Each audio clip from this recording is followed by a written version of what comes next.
स्वागत है खबर उत्तराखंड में और मैं हूं स्वाति मेहता। उत्तराखंड को मिली मोस्ट फिल्म फ्रेंडली पुरस्कार। देवभूमि को मिला मोस्ट फिल्म फ्रेंडली पुरस्कार। कहा यहां सभी के लिए गौरवान्वित बनने वाला क्षण है। उत्तराखंड में बदला ग्राम विकास एवं पलायन आयोग का नाम। अब पलायन आयोग निवारण आयोग से होगी पहचान। उत्तराखंड में क्रॉस वोटिंग पर कांग्रेस हाईकमान गंभीर। नेता प्रतिपक्ष यशपाल आर्य करेंगे जांच। यूकेएसएससी की स्नातक स्तर की भर्ती परीक्षा में हुई थी गड़बड़ी। मुख्यमंत्री पुष्कर सिंह धामी ने दिए जांच के आदेश। उत्तराखंड लोक सेवा आयोग आगामी अगस्त से मई के बीच विशेष अभियान शुरू। 3000 पदों के लिए 10,000 अभ्यर्थी देंगे इंटरव्यू। पर्वतीय जिलों में अगले 2 दिन भारी वर्षा के आसार। कहीं कहीं हल्की बारिश और तेज बौछार का क्रम। 4 जिलों में येलो अलर्ट जारी। आप देख रहे हैं के न्यूज, खबरों का सारथी। उत्तराखंड में 67वें राष्ट्रीय फिल्म पुरस्कार के अंतर्गत मोस्ट फिल्म फ्रेंडली पुरस्कार प्राप्त हुआ है। इस पर प्रदेशवासियों को बधाई देते हुए मुख्यमंत्री पुष्कर सिंह धामी ने कहा कि यह हम सभी के लिए गौरवान्वित करने वाला क्षण है। मुख्यमंत्री ने कहा कि प्रदेश सरकार ने फिल्म निर्माण को लेकर निर्माताओं को हर संभव सुविधा उपलब्ध कराने के दृष्टिगत राज्य में जो फिल्म नीति बनाई है वो कारगर साबित हो रही है। गौरतलब है कि इससे पहले भी अनेक बार उत्तराखंड को फिल्म फ्रेंडली स्टेट का अवार्ड मिल चुका है। The jury evaluated applications received from 13 states of the country. In the most film-friendly state, special mention. अगली खबर, कांवड़ मेले को सकुशल संपन्न कराने के लिए खुद पुलिस महानिदेशक अशोक कुमार सड़कों पर निरीक्षण करते हुए नजर आए। राम झूला पुल से लेकर जानकी सेतु पुल पैदल मार्ग से होते हुए ऋषिकेश के मुख्य स्थानों पर बारीकी से शिव भक्त कांवड़ियों की सुरक्षा व्यवस्था का निरीक्षण कर जायजा लिया गया। वहीं डीजीपी अशोक कुमार ने अधिकारियों को पीक समय में कांवड़ियों की यात्रा सकुशल संपन्न कराने के लिए यातायात के प्लान को सख्त करने के निर्देश दिए। वहीं लाखों की संख्या में शिव भक्त हरिद्वार, ऋषिकेश और नीलकंठ महादेव मंदिर के दर्शन करने के लिए पहुंच रहे हैं, जिसको लेकर 23 से 25 तारीख तक रूट प्लान को और सख्ती से अमल में लाने के लिए कहा गया है।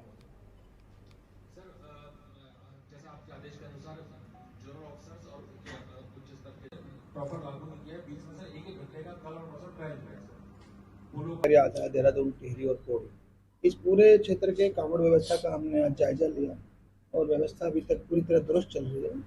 और कल से जो पीक डेज मान रहे हैं 3 दिन, जो सबसे बड़े दिन होंगे इस पूरे क्षेत्र के लिए, 23, 24, 25, वो कल से शुरू हो रहे हैं। तो जो कुछ व्यवस्थाएं थी, जो इनके ट्रैफिक डाइवर्जन, तो कुछ तो इन्होंने लागू कर दिए, कुछ रोके हुए थे, वो कल सुबह से लागू हो जाएंगे। यानी कि जैसे राम झूला पुल जाने के लिए और जानकी पुल आने के लिए, ये 100% कल से इम्प्लीमेंट हो जाएगा। इस तरह बाकी जो भी इनकी व्यवस्थाएं हैं वो काफ़ी दुरुस्त हैं और आपसी समन्वय भी तीनों जिलों का बना हुआ है, हरिद्वार से भी समन्वय बना हुआ है। तो मुझे विश्वास है कि पूरी तरह से कांवड़ मेला सकुशल संपन्न होगा। सर, कांवड़ियों की सुरक्षा में पुलिस तैनात है। खबर हरिद्वार से है, जहां कांवड़ मेला पूरे चरम पर है। चारों तरफ कांवड़िये ही दिखाई दे रहे हैं। चप्पे चप्पे पर पुलिस तैनात है। जैसे जैसे कांवड़ियों की संख्या बढ़ रही है, वैसे वैसे पुलिस फोर्स भी बढ़ाई जा रही है। वहीं इसकी मॉनिटरिंग खुद उत्तराखंड पुलिस महानिदेशक अशोक कुमार कर रहे हैं। कांवड़ मेले में कोई भी अप्रिय घटना ना हो, इसको लेकर अशोक कुमार द्वारा अधिकारियों को दिशा निर्देश जारी किए जा रहे हैं।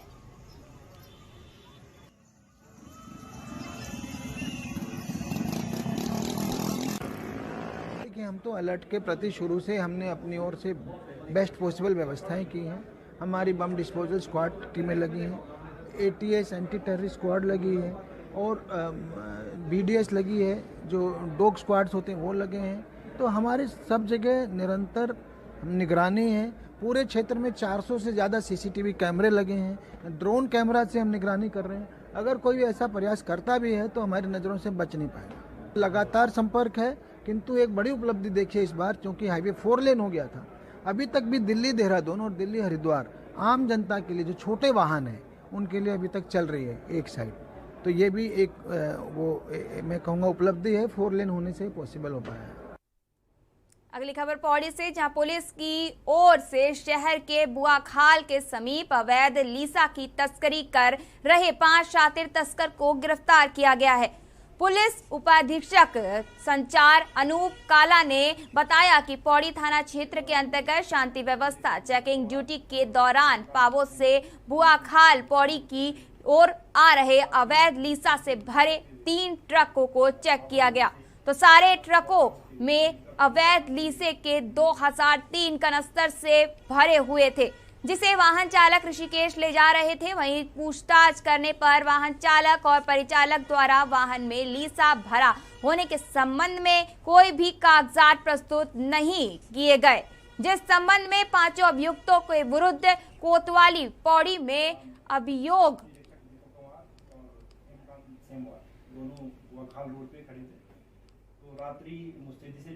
अवैध लीसा से भरे 3 ट्रकों को पुलिस ने किया चेक। ये 3 गाड़ियां ट्रक थे, पाबो से बुआखाल की तरफ आ रहे थे, तो चेकिंग किया गया तो उसमें लीसा पाया गया। तो इनसे चालकों से पूछा गया कि भाई ये क्या है, तो उनके द्वारा बताया कोई भी कागजात प्रस्तुत नहीं किए गए और इसका मतलब अवैध होना पाया गया। तो उसके बाद इनके खिलाफ वन अधिनियम में मुकदमा दर्ज कर दिया गया है और बाकी इनके पास से 2 लाख 2.5 लाख के लगभग नकदी भी बरामद हुई है।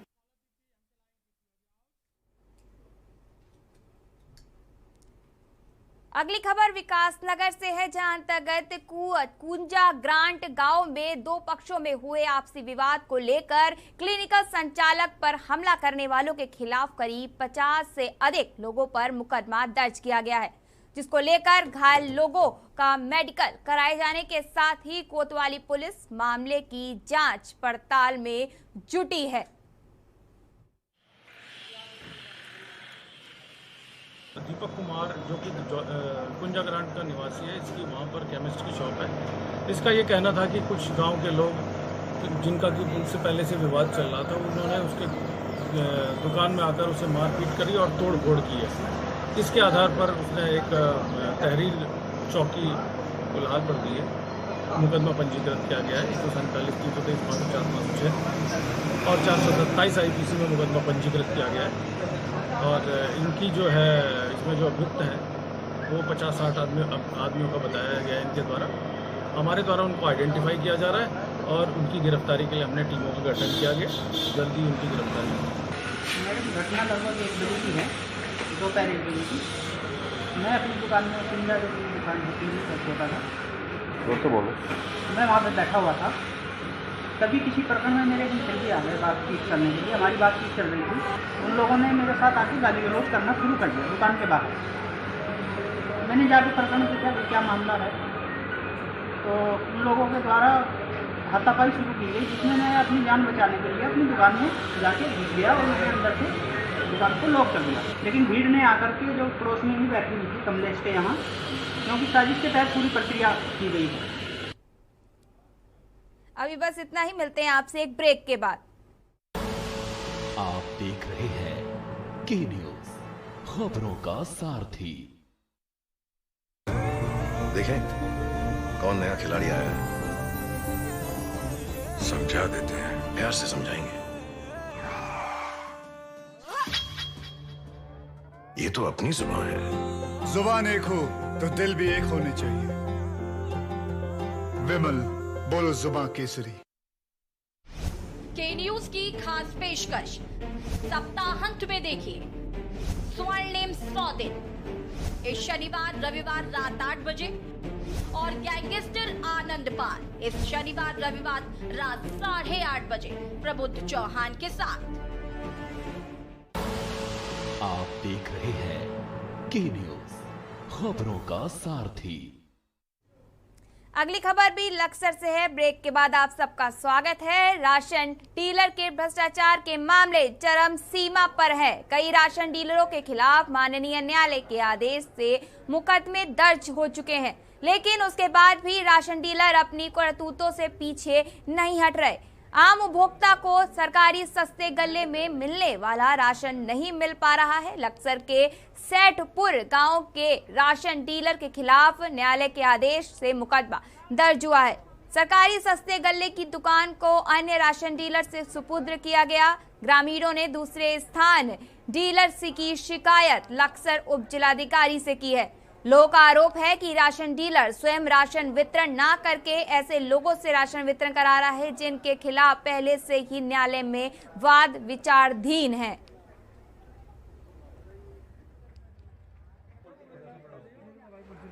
कई मामले भ्रष्टाचारी में लिप्त थे। दो मुकदमे पहले चल रहे थे, एक का खून हो गया। तहसीलदार साहब गए थे, चलो बीच में सुधर गया था, काम ठीक था, लेकिन फिर गड़बड़ हुई। तहसीलदार साहब ने दुकान निरस्त कर दी और वो अटैच कर दी, पर वो अटैच ही चोरों कर दी। क्योंकि मामला यहाँ भाई एक दिन पहले बैठ के थे, एक दिन ही पहनता है। हमारे खुद के राशन कार्ड पर राशन नहीं है, जो प्रतिनिधि भी है और कहीं ना कहीं समाज सेवा भी कर रहा हूँ, और आम जनता तो बिल्कुल तराई तराई हो। राशन वितरण में कुछ अनियमितताएं हो रही हैं, उसको लेकर के मेरे द्वारा मैं कावड़ मेले में था, मैंने इसमें तहसीलदार को मौके पर जांच के लिए भेजा था। तहसीलदार के द्वारा मौका जांच रिपोर्ट दिनांक 19/7/2022 को प्रस्तुत की है। इस रिपोर्ट में तहसीलदार द्वारा अवगत कराया है कि जो राशन डीलर वहाँ पर जो वितरण कर रहे थे, उसमें जो व्यक्ति ये बताया गया कि कोई अन्य व्यक्ति वितरण कर रहा है वो नहीं थे, और मौका पर किसी अन्य राशन डीलर द्वारा खाद्यान्न वितरण करना निरीक्षण दौरान नहीं पाया गया। ये रिपोर्ट तहसीलदार द्वारा प्रस्तुत की गई है। अगली खबर नैनीताल रुड़की से है, जहां पर मेयर गौरव गोयल द्वारा पद का दुरुपयोग करने के खिलाफ दायर जनहित याचिका पर हाईकोर्ट में सुनवाई की गई। मामले में कोर्ट ने नगर निगम एक्ट की संशोधित धारा 16 के अंतर्गत 2 माह के भीतर सरकार को कार्रवाई करने के निर्देश जारी किए हैं। आपको बता दें कि मेयर के खिलाफ किसी भूमि की लीज बढ़ाने के एवज में 25 लाख रुपए मांगने के साथ ही अपने ही एक महिला कर्मचारी के पति को झूठे आरोप में फंसाने के एवज में महिला से शारीरिक संबंध बनाने का दबाव डालने का आरोप है।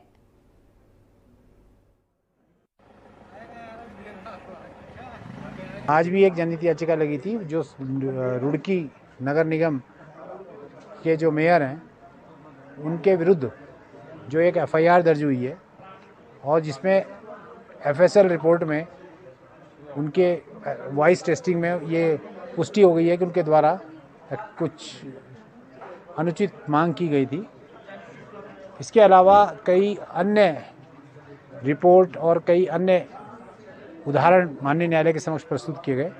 तो माननीय न्यायालय द्वारा शासन से कहा गया है कि धारा 16 जो पंचायत राज अधिनियम जो उत्तराखंड नगर निगम अधिनियम है, उसके तहत आप इस पर आवश्यक कार्रवाई करके और जो उसमें प्रक्रिया दी गई है उसके अनुसार आप कार्य करके जांच करके 2 महीने के अंदर इस पर निर्णय लें। हल्द्वानी अल्मोड़ा राष्ट्रीय राजमार्ग में खैरना गरम पानी बाजार में ऑल्टो कार में अचानक आग लगने से हड़कंप मच गया। वही कार में सूचना पर मौके पर पहुंची पुलिस ने स्थानीय लोगों की मदद से कार में लगी आग पर काबू पाया। वही आग इतनी भीषण थी कि देखते ही देखते पूरा वाहन जलकर स्वाहा हो गया। गनीमत यह रही कि इसमें किसी प्रकार के कोई जनहानि नहीं हुई है।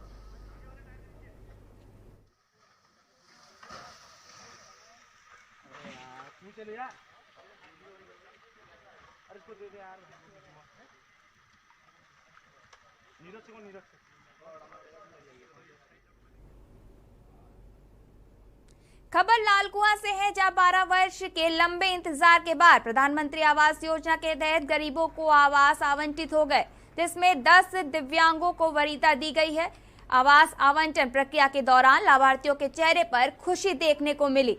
तालियों की गड़गड़ाहट के बीच लॉटरी सिस्टम से आवास आवंटन प्रक्रिया के बीच लोगों में गजब का उत्साह और खुशी दिखाई दी। 100 आवासों में से 37 आवास लॉटरी सिस्टम से बाहर रखे गए थे। यह वह लाभार्थी थे जिन्होंने वर्ष 2010 में जब इस योजना की शुरुआत की गई थी तभी आवेदन कर दिए थे। ऐसे लाभार्थियों की संख्या 27 थी, जबकि 10 दिव्यांगों को पात्रता की सूची में वरीयता देते हुए उनको आवास दिलाया गया। ये केंद्र सरकार की पूरे भारत में चलाई जा रही योजना है, जिसमें बहुत ही मुनासिब किराए पर मकान आवंटित किए जा रहे हैं। पूरे देश में ये कार्रवाई कई वर्षों से चल रही है। आज लालकुआ नगर पंचायत ने भी यहाँ पर जो है ऐसे गरीबों को, जो लोग इस योजना के अंतर्गत आते हैं और जिन्होंने समय से अपना आवेदन कर दिया था, ऐसे लोगों को जो है आवास आवंटित किए गए हैं। और मैं इन सबको बधाई और शुभकामनाएं देना चाहता हूं। लालकुआ नगर पंचायत के समस्त अधिकारी कर्मचारियों के साथ साथ यहाँ के पूरे बोर्ड को बधाई देना चाहता हूं। अगली खबर उत्तराखंड के पौड़ी से है, जहां उद्यान विभाग ने श्रीनगर में ड्रैगन फ्रूट की खेती पायलट प्रोजेक्ट के तौर पर शुरू कर दी है। उद्यान विभाग श्रीनगर स्थित विभाग की नर्सरी में अपनी 3.5 नाली भूमि पर ड्रैगन फ्रूट की खेती कर रहा है। इसके लिए विभाग ने भूमि के अंदर 72 स्टैंड स्थापित किए हैं, जिसमें 214 पौधे इन स्टैंड पर लगाए गए हैं। विभाग ने इन ड्रैगन फ्रूट के पौधों को राजस्थान से मंगवाया है। विभाग के अपर प्रशिक्षक अधिकारी पुरुषोत्तम बडौनी ने बताया कि ड्रैगन फ्रूट उत्तराखंड के युवाओं और किसानों के लिए एक अच्छी नकदी फसल के रूप में कारगर साबित हो सकती है। उन्होंने बताया कि इसकी खेती उत्तराखंड की बिखरी जमीन के लिए एकदम उपयोगी है। वहीं स्थानीय लोगों का कहना है कि ड्रैगन फ्रूट की खेती से युवाओं को जोड़ा जा सकता है। इससे ग्रामीणों और बुजुर्ग बेरोजगार युवाओं को रोजगार भी मिल सकेगा।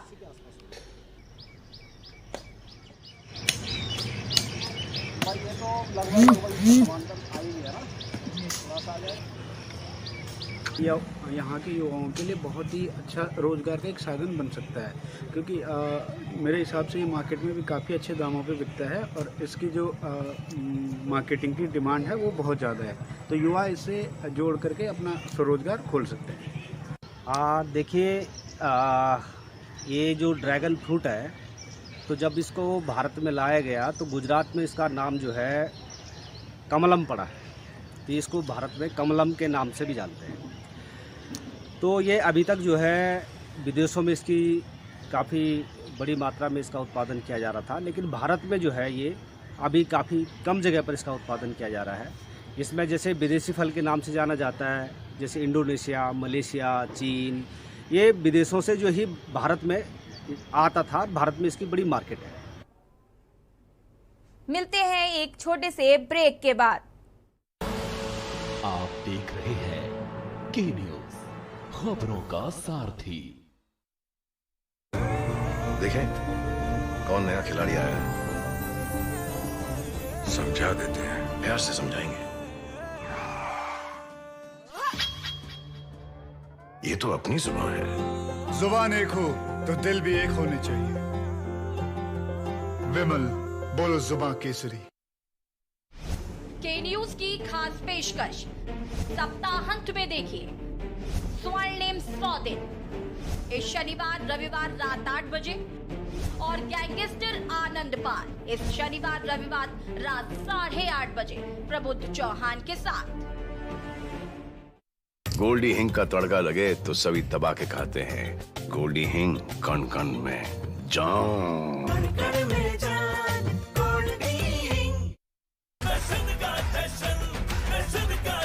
जहां इंडिया करे सेलिब्रेशन, वहां होए टशन का जश्न। राजश्री इलायची, टशन का जश्न। आप देख रहे हैं के न्यूज़, खबरों का सारथी। ब्रेक के बाद आप सबका स्वागत है। उत्तराखंड उच्च न्यायालय आदेश के बाद जिला प्रशासन ने नैनीताल को प्लास्टिक मुक्त करने की रणनीति के तहत राज्य अतिथि गृह में अधिकारियों के साथ बैठक कर कार्य योजना पर चर्चा की। जिलाधिकारी ने बताया कि इसकी शुरुआत जिले के सभी सरकारी कार्यालयों को प्लास्टिक मुक्त कराने से की जाएगी, जिसके बाद नगर में विशेष अभियान व्यवसायियों को जागरूक किया जाएगा। इसके बाद भी अगर दुकान के आगे प्लास्टिक पाया गया तो दुकानदार का चालान कटेगा। जिलाधिकारी धीरज गार्बल ने अधिकारियों को यह सुनिश्चित करने को कहा है कि पहाड़ों की तरफ आने वाले हर वाहन की बॉर्डर पर चेकिंग की जाए ताकि जिले में प्लास्टिक ना आ सके। जिलाधिकारी ने ये निर्देश दिए हैं। जो जितने भी हमारे डिपार्टमेंट्स हैं, पहले तो फर्स्ट फेज में हम ये कह रहे हैं कि जितने भी हमारे डिपार्टमेंट्स हैं अपने ऑफिसर्स को एक तो प्लास्टिक मुक्त बनाएं और दूसरा फेज का अब उसके बाद जो तुरंत हम लोग को कार्रवाई करनी है, इसमें एक अवेयरनेस ड्राइव हम लोग को चलाना है। इस अवेयरनेस ड्राइव के अंतर्गत जितने भी हमारे वीडियोज़ हैं, एसडीएम्स हैं, डीपीआरओ हैं, ये ग्रामीण क्षेत्रों में अवेयरनेस प्रोग्राम अपना चलाएंगे और कुछ पैम्पलेट्स जो ऐसी एक्टिविटीज़ को बढ़ाने के लिए समाचार पत्रों के माध्यम से हम लोग डिस्ट्रीब्यूट हर घर के लिए और हर गांव के लिए करेंगे। खबर उत्तरकाशी से है, जहां पौराणिक मान्यताओं के आधार पर माना जाता है कि यमदग्नि ऋषि की तपस्थली के निकट गगनानी में गंगा यमुना का मिलन होने से यहाँ एक बहुत बड़ा कुंड है, जहां पूरे वर्ष भर देवी देवता व देव डोलियां स्नान करने आते हैं। आजकल सावन के महीने में यहाँ स्नान करने वाले भक्त जनों की खूब भीड़ रहती है। माना जाता है कि गंगनानी कुंड में स्नान करने से मन को सुकून मिलता है। वहीं दूसरी ओर प्रशासन द्वारा यहाँ पर कोई व्यवस्था नहीं की गई, ना शौचालय है, ना ही वस्त्र बदलने के लिए महिलाओं के लिए कोई व्यवस्था है।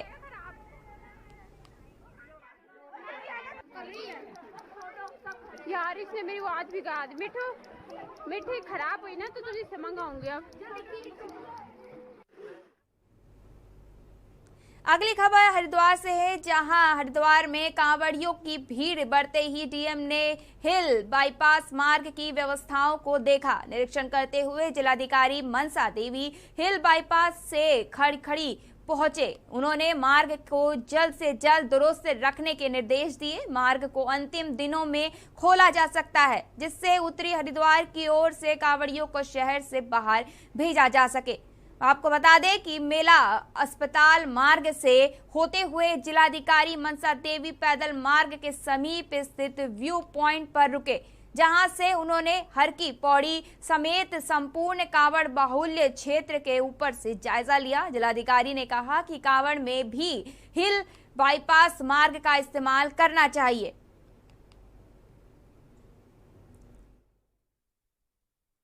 पंचक समाप्त होने के बाद अब कांवड़ यात्रा अपने फुल स्विंग पर है। कल भी करीब 25 लाख लोग आए थे और आज मुझे लगता है ये आंकड़ा करीब 1.25 करोड़ के आसपास जाएगा। और आप देख सकते हैं चारों तरफ कांवड़िए दिख रहे हैं, अपार श्रद्धा के साथ यहाँ आए हैं और पुलिस और प्रशासन की तरफ से हर संभव प्रयास किया जा रहा। हम लोग मॉर्निंग से ही लगातार विजिट कर रहे हैं। अगली खबर उत्तरकाशी से है, जहां पर जिले से इन दिनों हो रही बारिश मुसीबत बनी हुई है। जनपद उत्तरकाशी में बारिश को लेकर ऑरेंज अलर्ट है। जिले में बारिश से आम जनजीवन अस्त व्यस्त हो गया है। वहीं नौगांव विकास खंड के राजकीय इंटर कॉलेज गडोली की जनपद में बारिश से इंटर कॉलेज के पास बरसाती गदेरा इतने उफान पर आ गया है कि वहीं बच्चे स्कूल में ही फंस गए। विद्यालय प्रबंधन ने बच्चों को बारिश रुकने के बाद घर भेजा, लेकिन बारिश इतनी तेज थी कि बच्चों के द्वारा बरसाती नाले को पार करना मुश्किल था और नदी नाले उफान पर आ गए। कॉलेज के पास ही बहने वाला नाला भी उफान पर आ गया। बारिश थमने के बाद किसी तरह स्कूल के अध्यापकों ने नाले को पार कराया और तब हम घर पहुंचे। राजकीय इंटर कॉलेज गडोली, मैं कक्षा 8 की छात्रा हूँ। यहाँ बारिश हुई जिसकी वजह से हम 1 घंटे स्कूल में ही रुके और यहाँ पे बहुत नाले आए और सर लोगों ने खुद नाले में कूदकर सारे बच्चों को नाला पार करवाया। में थे तब अचानक से बारिश आ गई और बहुत बड़ी तूफान आ रहा था, उसके साथ हवा भी आ रही थी। हम अंदर कमरे में रह गए, कमरे में भी बहुत हवा आ रही थी। सर लोगों ने कहा कि आप अभी घर मत जाइए, नहीं तो किसी के साथ कुछ गलत हो सकता है। तो हाँ, जैसे ही आधा या 1 घंटे बाद बारिश थोड़ा कम हुई तो हम आगे बढ़े। फिर सर लोगों ने हमें अपने साथ ले जाया और गदेरे में खुद, ये गदेरा यहाँ पे आता है, स्कूली के बगल में है, वहाँ से हमें जाने में बहुत दिक्कत होती है। सर लोगों ने हमें उस गदेरे से पार करवाया, अपने आप वहाँ भीगे। आज बस इतना ही। आएगी खबरों के लिए आप बने रहिए के न्यूज़ के साथ।